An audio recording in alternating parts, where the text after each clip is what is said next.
The truth is that you either are here to enlighten or discourage. The powerful and sadistic of this world have duped humanity. They have perverted science to hide the true shape of the earth, perverted religion to possess and misguide the masses. They have sold a prepackaged sack of lies deemed history, corrupted the secret orders intending to be custodians of light, destroyed the ways of the old world, buried the traditions, led inquisitions against purity and truth, indoctrinated the minds of youth by manipulating the educational system, poisoned the earth, poisoned the food, poisoned the sky, poisoned the water supply. Why? Why? Why? Why do they continue to do this? What lunacy, what insanity, what psychopathic drive do they have? What indeed is their endgame? Existence, at least as far as the drama of mankind is solely concerned, retains its chief functionality as the place where the essence of the Creator is continually regenerated into material form, expressly to undergo the process of karmic amendment.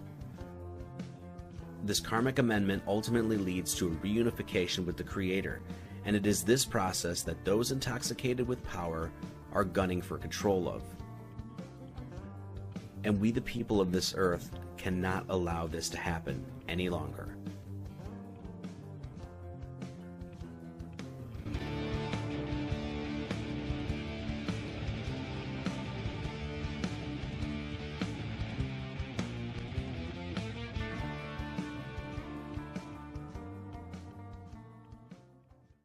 There is only one solution to our ills and our problems. There is only one remedy to our collective maladies. There is only one way out of this mess that we have found ourselves in, and that is to employ and utilize the all-powerful, all-embracing force of the Great Spirit. Unity. Now, does this mean that everyone is to get together and hold hands and sing Kumbaya, my lord? No, of course not. Individuality is celebrated within the grand universal artistic project, and voluntary separation or segregation socially, religiously, culturally is not necessarily something to be frowned upon. Unity does not in any way, shape, or form require any unwanted assimilation of ideas, beliefs, or peoples to be thrust upon the unwilling. Being solitary does not necessarily disavow unity. It simply can mean a separate but individual aspect of a greater whole. Unity is the most powerful force in the universe.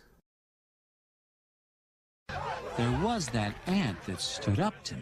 Yeah, but we can forget about him. Yeah, it was just one ant. One ant.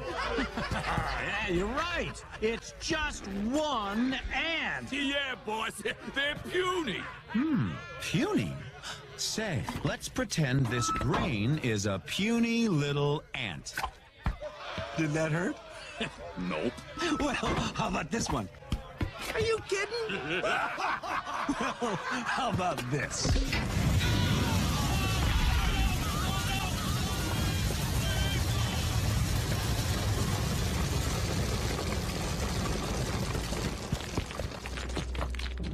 You let one ant stand up to us, then they all might stand up.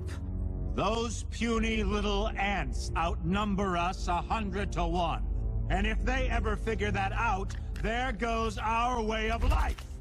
It's not about food. It's about keeping those ants in line.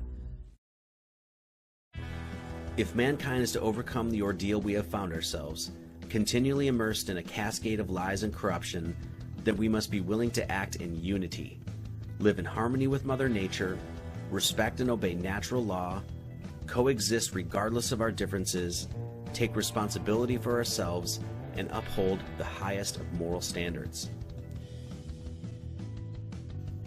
In fact, we the people of this earth must create a new world order. What the hell did you just say? Now, let's be clear here. The New World Order that I'm speaking about isn't the one we know these jackwagons are dreaming up. No thank you. There is only one world order that mankind must abide by, and that is the laws and orders put forth by Mother Nature herself. The laws of Mother Nature are, in fact, the authored laws of God. and these immutable laws written into the fabric of existence are the only laws that man must abide by. The great esotericist Manly Palmer Hall describes the importance of these laws as recognized throughout history. If we assume what ancient wisdom assumed, what the Hindus knew and the Chinese knew and the Greeks and Egyptians 5,000 years ago were well aware of and have given us good record of their awareness, then when we say that when man disobeys the gods, it does not mean that he goes against the words of some godling on a throne. Disobedience to the word of God or the will of God always means the breaking of natural law. That is what it has meant and will always mean. Therefore, an offense against natural law is an offense against God. The ancients were fully aware of this, that the laws of nature are the outflowing expressions of the will of the Creator. This was the belief of Pythagoras. This was the belief of Buddha. This is the great moral burden of the Institutes of Manu, that these great laws exist and will be obeyed.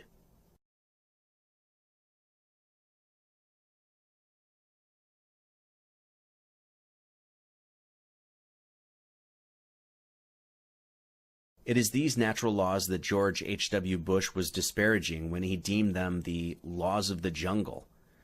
In replacement of these God-granted laws will be laws dreamed up by men who consciously decide to subvert the commandments of the Creator. The etymology of the word government has been well established, with govern meaning to control or steer, and ment derived from the Latin meaning mind. Therefore, a direct etymological deconstruction of the word government yields us the term mind control. It is thus no fault of reason or logic to deem the entirety of government to be, by very definition, a psyops, or a psychological operation. There is only one true authoritative force that man must abide by, and that is found within the natural forces that govern this world. This absolute truth has been no secret to countless native and aboriginal tribes across this sacred earth. Man has erringly created an organized pseudo-authority, has granted them powers to enforce laws imagined and manifested out of thin air, and allows this organization to engage in the highest acts of violence to enforce these contrived, unnatural laws. These laws exist nowhere within the wind that blows, the trees that stretch up to the heavens, the animals that roam, the rivers that meander, and the mountains that tower above. Man cannot create laws that do not exist within the natural order. This power he dreams up, and by dreaming it up has created a nightmare in his waking world. When man creates false laws, he does the first injustice to himself and his world by breaking the laws of the Great Spirit.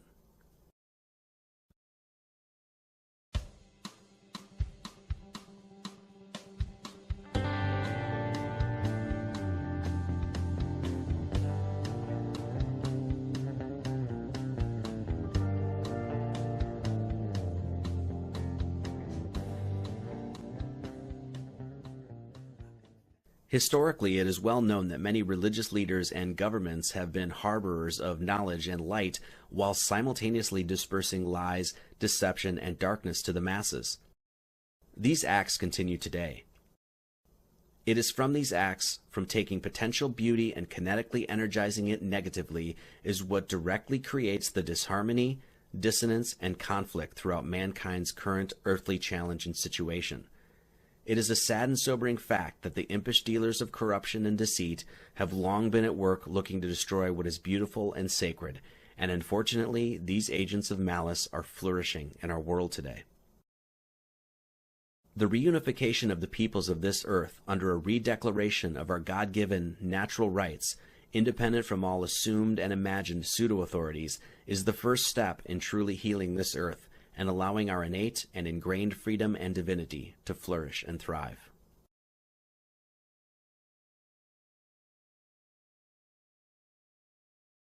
In the mystical tradition, it is well understood that the world in which we currently inhabit is one built off of the governing principle of reflection. Man in his elevated consciousness not only has the ability to reflect on the living world, navigating through its space three-dimensionally, but he is also given the gift to reflect contemplatively on that reflection. The symmetry and mirroring of our world gives us indications as to our role here, and even our language expresses these clues quite sublimely. To live is to experience evil.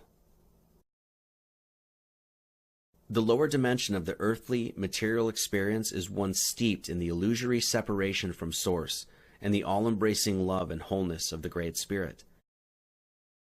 In the higher, heavenly dimensions, the evils of this world, with those being such things as ignorance, jealousy, hatred, greed, and bigotry, just simply do not exist. These weighty and burdensome egoic trials only exist here on earth, and this fact alone presents man a great insight about the path of his spiritual work and further clarifies his greatest challenge. If you have lived, you have experienced, witnessed, and been privy to the works of the devil.